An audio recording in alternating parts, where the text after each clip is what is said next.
Did you hear the news that sent shockwaves across the globe? The report that a Nato drone strike had nearly taken the life of Captain Ibrahim Traoré, the young and fearless leader of Burkina Faso. This wasn't just another geopolitical headline. For millions across Africa, this was personal. Traoré isn't just a president. He's a living symbol of defiance, youth, and raw courage standing against decades of Western dominance.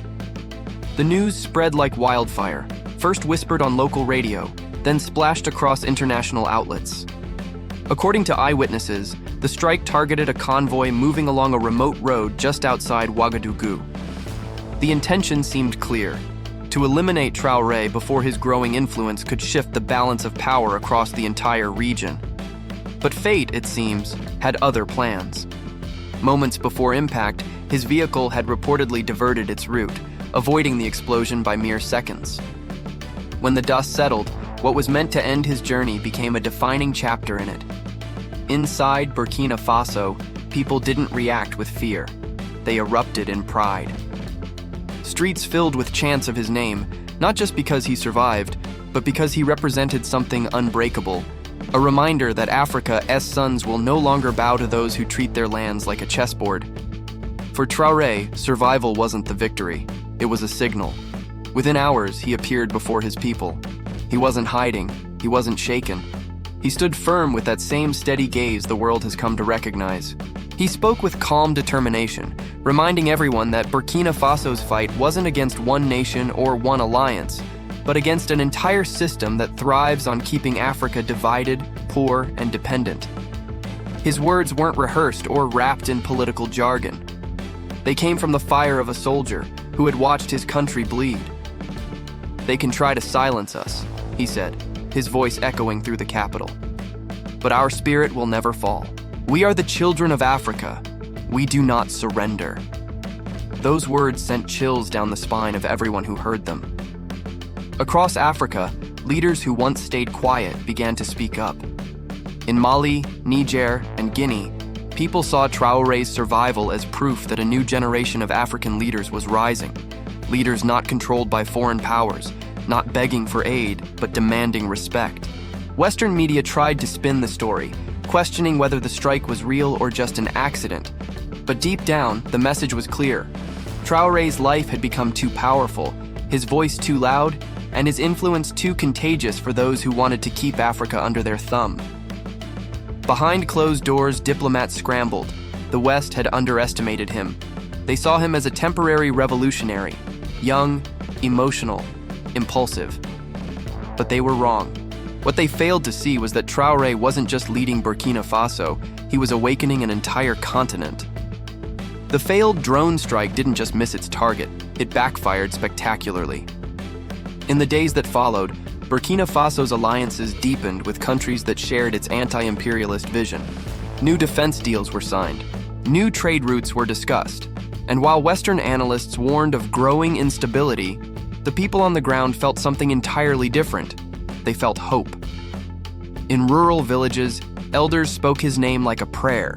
In the cities, youth painted murals of his face, portraying him as both a warrior and a symbol of rebirth.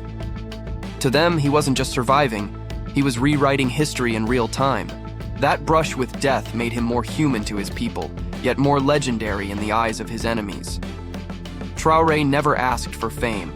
Before politics, he was a soldier, quiet, disciplined, and fiercely loyal to his country.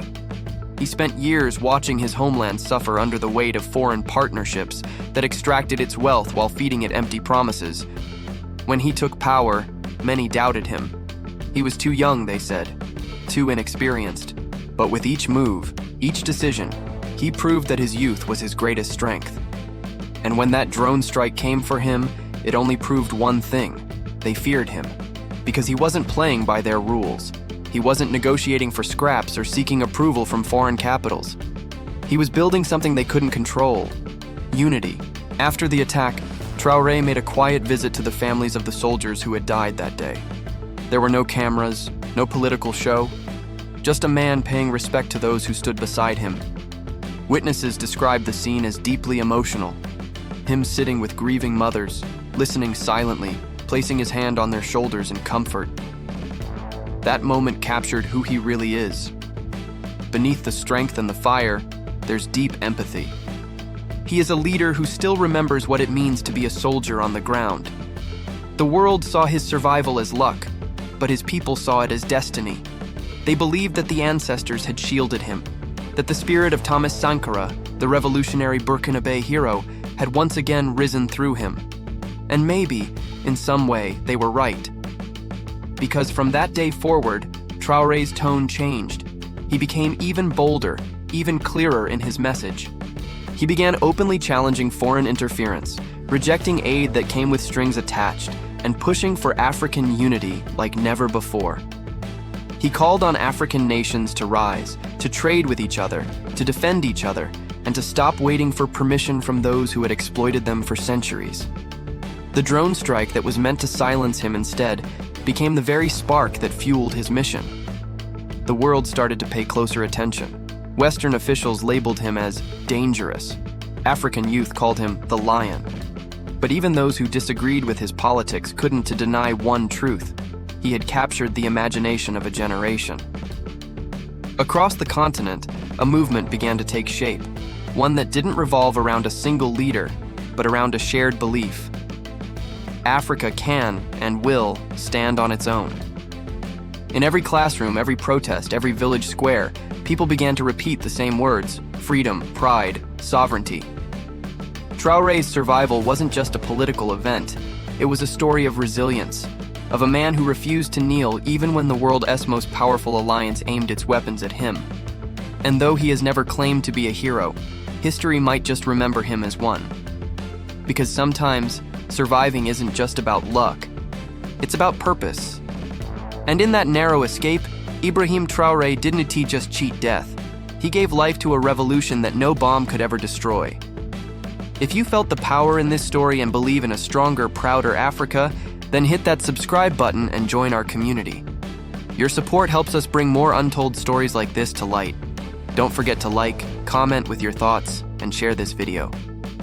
Every voice matters in this conversation. Thank you for watching.